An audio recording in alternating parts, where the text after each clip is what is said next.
दोस्तों, मनीषा केस को लेकर हुआ बड़ा खुलासा। पुलिस के हाथ लगे 3 आरोपी। जी हां, यह वही केस है जिसने पूरे इलाके को हिलाकर रख दिया था। लोग लगातार सवाल कर रहे थे कि आखिरकार कब मिलेगा इंसाफ। और अब इस बीच पुलिस ने दावा किया है कि उन्हें 3 ऐसे लोग मिले हैं जिन पर शक गहराता जा रहा है। पुलिस के मुताबिक ये तीनों लोग उस दिन मौके पर मौजूद थे और इनसे पूछताछ के बाद कई नए राज खुले हैं। अब एक बड़ा सवाल यहाँ पे यह है कि आखिरकार कौन है ये आरोपी? क्या यह वही लोग हैं जिन्होंने मनीषा की यह हालत की, या फिर इसके पीछे किसी और बड़े खेल का हाथ है? इस खुलासे के बाद गांव में और गुस्सा भड़क गया। लोग साफ कह रहे हैं कि अगर यह सच है तो इन तीनों को सख्त से सख्त सजा मिलनी चाहिए। तो चलिए वीडियो में आगे बढ़ते हैं और जानते हैं कि आखिरकार क्या है वो सच्चाई, क्या है वो खुलासा और कौन है यह 3 आरोपी।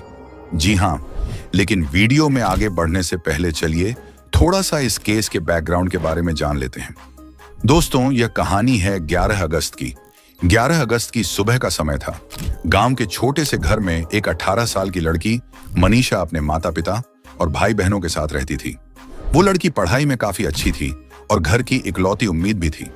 परिवार उसे लेकर बड़े सपने देख रहा था, क्योंकि सबको भरोसा था कि एक दिन मनीषा अपनी मेहनत और लगन से कुछ बनकर दिखाएगी, कुछ बड़ा करेगी। ना सिर्फ पढ़ाई में तेज थी मनीषा, बल्कि बहुत ही समझदार और शांत स्वभाव की लड़की थी। अक्सर गांव के लोग भी उसकी तारीफ किया करते थे। उस दिन 11 अगस्त 2025 को सुबह लगभग 11 बजे उसने अपने पिताजी से कहा कि आज उसे कॉलेज में एडमिशन के लिए जाना है, क्योंकि उसका सपना था नर्सिंग में दाखिला लेना और आगे चलकर एक अच्छी नर्स बनना। वो अपने गांव और घर का नाम रोशन करना चाहती थी। उसने बड़े आत्मविश्वास के साथ अपने माता पिता से कहा कि आप लोग चिंता मत कीजिए, मैं कॉलेज का फॉर्म भरकर जल्द ही लौट आऊंगी। अब यह सुनने के बाद उसके माता पिता ने भी ढेर सारा आशीर्वाद दिया कि चलो अच्छी बात है बेटी, भगवान तुमको सफल बनाए। अपना छोटा सा बैग उठाकर, जिसमें कॉलेज के कागजात और जरूरी डॉक्यूमेंट्स थे, वह पूरे उत्साह और उम्मीद के साथ घर से बाहर निकली। परिवार के लोग दरवाजे पर खड़े होकर उसे जाते हुए देख रहे थे। किसी के भी मन में तभी एक पल के लिए भी ख्याल नहीं आया कि वह अपनी बेटी को आज आखिरी बार देख रहे हैं और यह सफर उसकी जिंदगी का आखिरी सफर बन जाएगा। दिन बीतता गया, दोपहर आई और फिर शाम का अंधेरा फैलने लगा, लेकिन वह बेटी घर नहीं लौटी। माँ को बेचैनी होने लगी। माँ हर थोड़ी देर में दरवाजे पर जाती, रास्तों को देखती, इधर उधर, कभी खिड़की से बाहर झांकती और बार बार यही सोचती कि शायद अब मनीषा लौट आए। लेकिन नहीं, हर बार खाली रास्ता देखकर उसकी आंखें भर जाती। पिता जब काम से घर लौटे तो सबसे पहले यही सवाल किया कि बिटिया घर आई कि नहीं आई, आएगी तो कब आएगी। लेकिन जैसे ही घर वालों ने कहा कि वह तो अब तक घर लौटी ही नहीं, पिता का चेहरा अचानक से पीला पड़ गया, जैसे शरीर से खून खींच लिया गया हो। वो घबराहट में इधर उधर टहलने लगे। पिता ने तुरंत अपने मोबाइल से कई बार फोन मिलाने की कोशिश की, लेकिन हर बार फोन स्विच ऑफ मिला। अब उनकी चिंता और भी ज्यादा बढ़ गई। माँ रोने लगी और भाई बहन घबराकर एक कोने में चुपचाप बैठ गए। परिवार में पिता का धैर्य टूटने लगा और उन्हें यह लगने लगा कि शायद कोई बड़ी अनहोनी हो गई है। आखिरकार उन्होंने हिम्मत जुटाई और तुरंत 112 नंबर पर कॉल किया और पुलिस को बताया कि उनकी बेटी सुबह कॉलेज में एडमिशन के लिए गई थी, लेकिन अभी तक लौटी नहीं। यह सुनकर पुलिस ने सबसे पहला सवाल किया कि बेटी की उम्र कितनी है। पिता ने कांपती हुई आवाज में कहा कि मेरी बेटी 18 साल की है। यह सुनते ही पुलिस ने लापरवाही से कहा कि अरे, आपकी लड़की तो जवान हो गई है, किसी के साथ भाग गई होगी, 2-3 दिन में लौट आएगी। आप परेशान मत होइए, नहीं तो उसकी खबर आ जाएगी। पिता को यह जवाब सुनकर गहरा सदमा लगा। एक पिता जो अपनी बेटी की सुरक्षा के लिए तड़प रहा था और पुलिस से मदद की उम्मीद कर रहा था, उसको यह जवाब मिला कि वह लड़की किसी के साथ भाग गई होगी। यह सुनते ही पिता का कलेजा छलनी हो गया। उसकी आंखों में आंसू रुक नहीं रहे थे। उन्होंने बार बार पुलिस अधिकारियों के सामने हाथ जोड़कर रिक्वेस्ट की कि आप तुरंत मेरी बेटी को खोजने के लिए मदद कीजिए।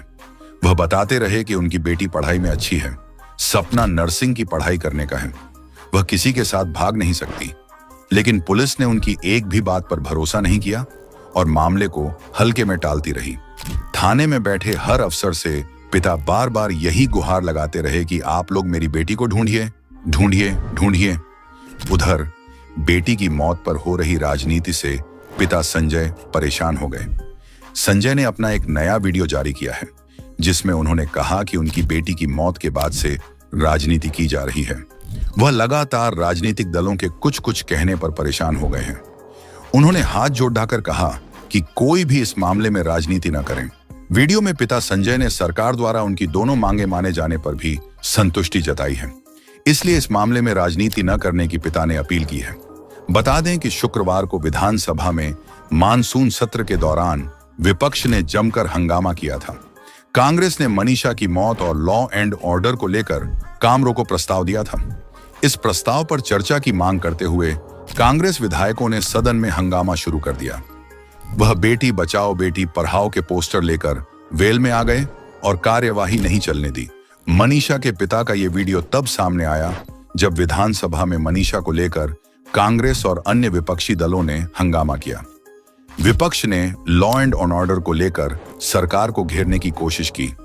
इस हंगामे के बीच विधानसभा स्पीकर हरविंद्र कल्याण को 4 घंटे में 6 बार सदन की कार्यवाही स्थगित करनी पड़ी। अंत में विपक्षी दलों का यह प्रस्ताव मंजूर कर लिया गया। इस पर 26 अगस्त को चर्चा होगी। 11 अगस्त को हुई लापता, 13 को शव मिला। मनीषा 11 अगस्त को घर से निकली थी।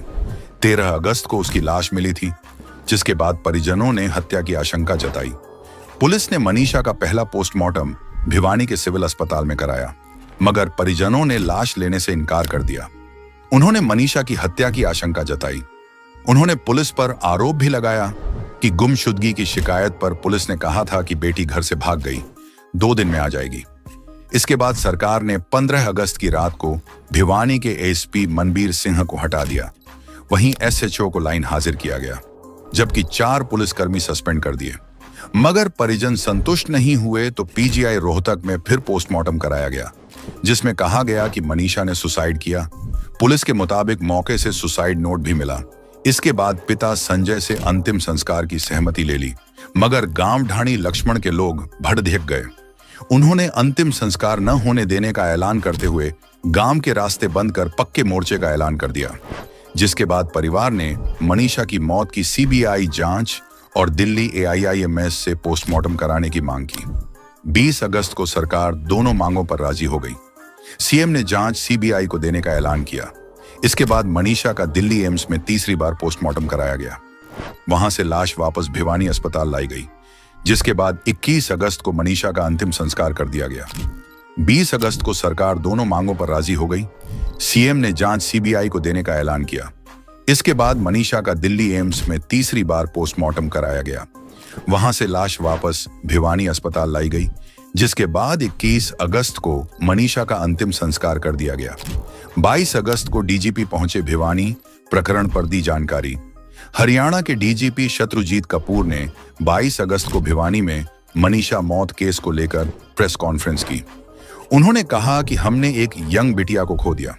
बेटियां सबकी साझी होती हैं। माँ बाप और परिवार का दुख हम सब समझते हैं। इस दुख की घड़ी में हम उनके साथ खड़े हैं। उन्होंने कहा कि मनीषा केस में पुलिस ने हत्या का केस दर्ज किया था। पोस्टमार्टम में सामने आया कि शव को कुत्तों के झुंड ने नोचा था। सुसाइड नोट की जांच भी कराई गई थी। अब केस की जांच सीबीआई करेगी। डीजीपी ने कहा कि केस सीबीआई को देने का निर्णय हुआ। इससे पीजीआई के वैज्ञानिक और डॉक्टरों की काबिलियत पर कोई प्रश्न चिन्ह नहीं है। जनभावना को ध्यान में रखते हुए यह फैसला लिया गया। लोगों ने सोनीपत की मनीषा को दी श्रद्धांजलि। मनीषा की मौत मामले में सोशल मीडिया पर सोनीपत की युवती मनीषा शर्मा के फोटो और वीडियो शेयर कर श्रद्धांजलि दी गई। लोग सोनीपत की मनीषा के फोटो पर लिखकर ही न्याय की मांग करते रहे और दोषियों को पकड़ डायज कर कड़ी सजा भी मांग की। यहां तक कि लोगों ने पोस्टों में सोनीपत की ही युवती का अकाउंट टैग किया। इन सभी चीजों से परेशान होकर सोनीपत की युवती मनीषा शर्मा को खुद सामने आना पड़ा।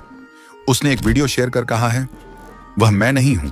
लोग अपनी मिसअंडरस्टैंडिंग दूर करें। दोस्तों, 19 वर्षीय शिक्षिका मनीषा की रहस्यमयी मौत ने न केवल पूरे हरियाणा को झकझोर कर रख दिया है, बल्कि यह मामला अब सीबीआई के लिए भी बड़ी चुनौती बन गया है। पुलिस की शुरुआती जांच और आत्महत्या की थ्योरी को परिवार ने खारिज कर दिया, जिसके चलते सरकार को यह मामला सीबीआई को सौंपना पड़ा। 11 अगस्त को लापता हुई मनीषा का शव 13 अगस्त को खेत में मिला था। पुलिस ने घटनास्थल से एक कथित सुसाइड नोट बरामद करने का दावा किया और इसे आत्महत्या करार देने की कोशिश की, लेकिन मनीषा के परिजनों ने इस थ्योरी को तुरंत खारिज कर दिया। उनका कहना था कि मनीषा एक महत्वाकांक्षी युवती थी जो पढ़ाई जारी रखना चाहती थी। वो परिवार की जिम्मेदारियां भी निभा रही थी। ऐसे में आत्महत्या की बात हजम नहीं होती। वेल दोस्तों, मनीषा के केस से जुड़े इस जानकारी के बारे में जानकर आपकी क्या राय है? आप हमें अपनी राय कमेंट बॉक्स में कमेंट करके जरूर बताएं और इसी तरह की जानकारी के लिए हमारे चैनल को सब्सक्राइब करके बेल आइकन को प्रेस करना बिल्कुल भी ना भूलें।